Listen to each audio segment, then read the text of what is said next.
Live from Dark PC Studios in Eddyville, Kentucky. It's time for another episode of the Evoloution Survivor Strategy. Tonight, a new All-Star season. That's right.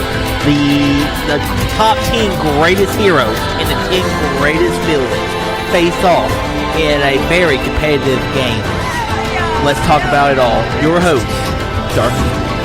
Hello, Easy Nation. Welcome to another episode of Darfeezy's Evolution of Survivor Strategy. I hope you guys are doing well.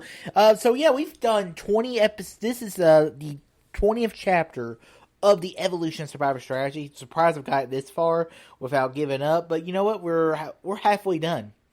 After tonight's episode, we are halfway done with the Evolution of Survivor podcast. So let's talk about it. So, this season is the Evolution, is the Heroes versus Villains. One of my favorite seasons of all time.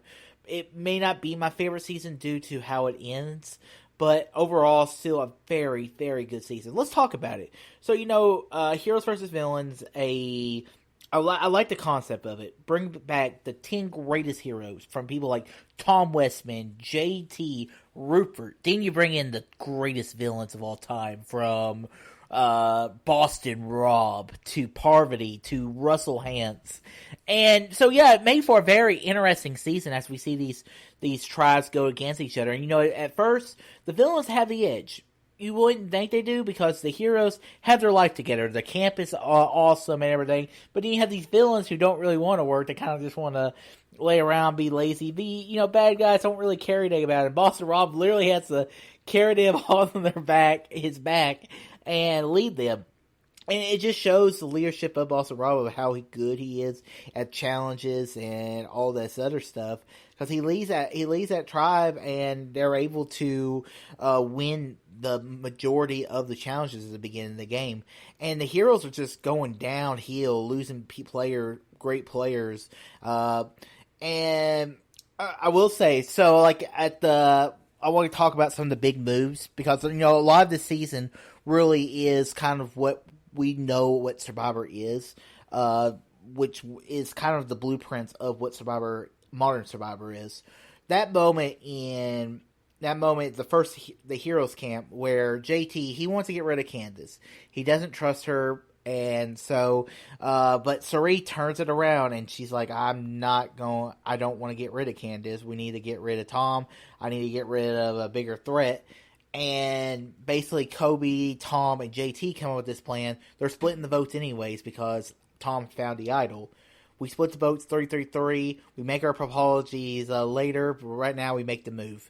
And the vote split happens, and they get rid of Cirie. A very big move, is really the only time I think Cirie's probably ever been... It's the only time Cirie's ever been blindsided in Survivor.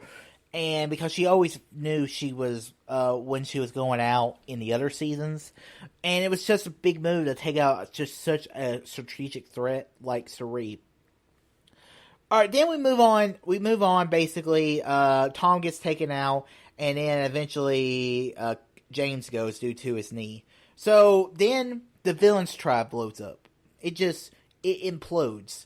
So, they lost one member, Randy. Then we get to there's a double tribal council, and they're going to take out Parvati. They don't trust Parvati or Erode, but they don't trust Russell either, because everyone made the agreement that they would not look for the idol, but Russell goes looking for the idol. And this is one of those seasons. The rivalry between Boston Rob and Russell Hantz is just one of the great Survivor rivalries you'll ever see. And that's what made the first half of this season of Survivor so compelled to watch, just to watch the two just go to battles. It's just like it's like watching football right now, like with Drew Brees and Tom Brady, two top players in their division. Who's gonna be on top? Who's gonna be at the bottom? It's kind of like that same kind of scenario. It's like LeBron versus Kevin Durant or whoever. Sometimes you just want to watch these Titans in the game just go against each other. And it was such an enjoyable watching, and that's what made the first half of this season of Survivor very enjoyable to watch. And, they decided to split the votes. They were like, we'll split the votes. 3 votes on Parvati, 3 votes on Russell. If he plays an idol, it doesn't matter. But Russell makes that genius move. He approaches Tyson, says, I can't do anything for her. I gotta get rid of Parvati. And Tyson's like, yeah, I'll switch my vote to Parvati, and everything will be fine. I'll put some weeders in my mouth. And Tyson gets voted out. Tyson gets voted out when Russell plays that idol and tells Coach, she says, Coach, you're always right. Loyalty, honesty is the best thing. No matter how this plays out, I'm going to stick to that. And he plays that idol for Parvati. Russell, if Tyson is stuck to it, Russell goes home. Russell would have been taken out pre-jury and everything. But sometimes you got to take those risky moves. And Tyson goes down as one of the dumbest moves in Survivor history. So then the next tribal council, the Villains tribe, they can't win another challenge. They don't win. I think they win one more challenge, and it was only because of feet placement. The challenge where the females, the players have to balance on these little things, and the challenge favors women. We'll just be honest with ourselves. But Russell gets Jerry. Jerry sees what Russell did for Parvati, and she wants that same loyalty, and she doesn't trust Rob after the history from Survivor All Stars. I mean, you can understand her point of view, and she turns on Boston Rob, and Coach doesn't stick with Boston Rob, and Boston Rob goes home, goes out 13, and that's what makes the first half of Survivor Heroes versus Villains very compelling to watch. Is that pre-jury is very good, probably the best pre-jury we've ever seen in Survivor history up to this point.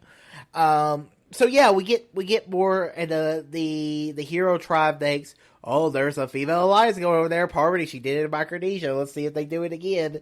And there wasn't a women's alliance though, because Russell's running the show. But JT, I mean, just what a stupid move.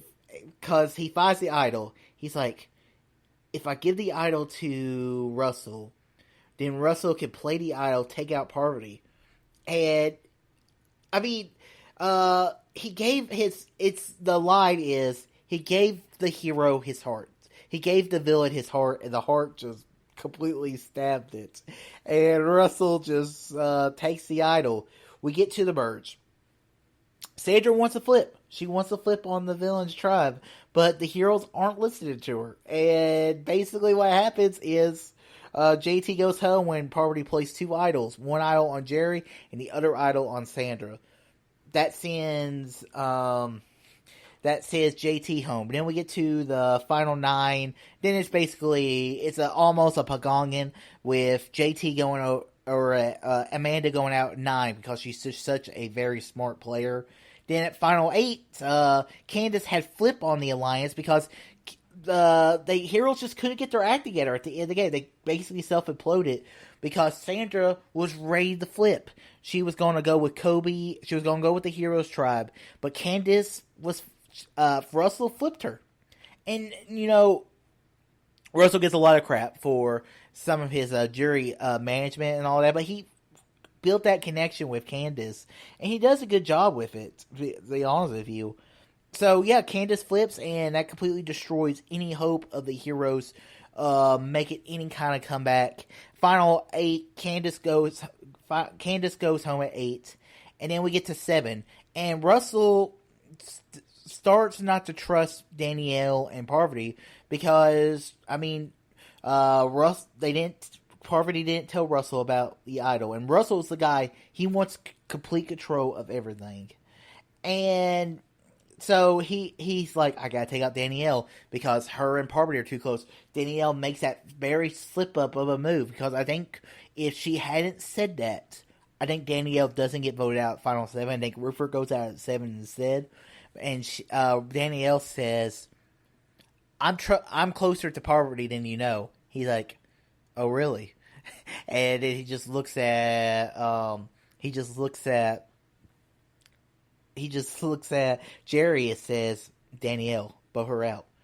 And Danielle gets taken out at 7. Then 6 and 5, it's pretty straightforward. Rupert goes out at 6. 5, Kobe gets taken out. Then we get to the Final Four. Parvati does go on the immunity run, and I do think if Parvati hadn't won at 6 or 5, I think Parvati does get taken out at Final 5 or Final 6. So kudos to her, because Parvati did play a very good game. I don't think she played as good as a game as she did in Micronesia, but I think she did play a good game. And so we get to the Final Four. Russell decides to take out Jerry because he's like, I could get a jury vote out of Jerry. And it turns out he doesn't get any jury votes because it comes down between Sandra and Parvati, and for some reason, Sandra wins. Now, okay, so we get to this finals. So first, there's so many things to dissect about the final tribal council. First off, Russell. I mean, yes, poor jury management. But like I said in my last chapter, I do believe if Russell played in Modern Day Survivor and he played the way he played, I don't think people would have been as bitter towards him, and I think Russell would have won that season. That being said, Russell has poor jury management skills, and good jury management skills, can you vote someone out, make someone not bitter and hate you, and still vote for you at the end? That's the trick. And you have to play everyone differently, because some people respect, you outplayed me, here's my vote for $1 million. Other people are like, that's not an honorable thing to do, I'm not voting for you to win this game. So you have to play everything, and Russell doesn't care about that. He's like, I gotta get to the finals, it doesn't matter, who I like. And Russell definitely, I think, should have at least received a vote or two, and I really do think Russell played the best game. And then Parvati made some really good moves. For me, Sandra, I like Sandra. I think the first win, I talked about it last time, it's her strategy of, if it's, as long as it's not me, I don't care who goes home. But then Sandra, her whole strategy, I mean, what was her big move? I can think of one thing she did this season. And the one move I can say is she was able to convince the villains convince Russell to turn on Coach. That's the only move I can see. That's the only thing that I think Sandra did the entire season. The rest of the season, she wants to take out Russell. And it just does not work for her. Her whole game was, let me take out Russell. She doesn't take out Russell, and they award her $1 million. I do agree with Russell at the reunion show, where I do not believe Sandra should have won the game the second time. I think Parvati should have won the second time.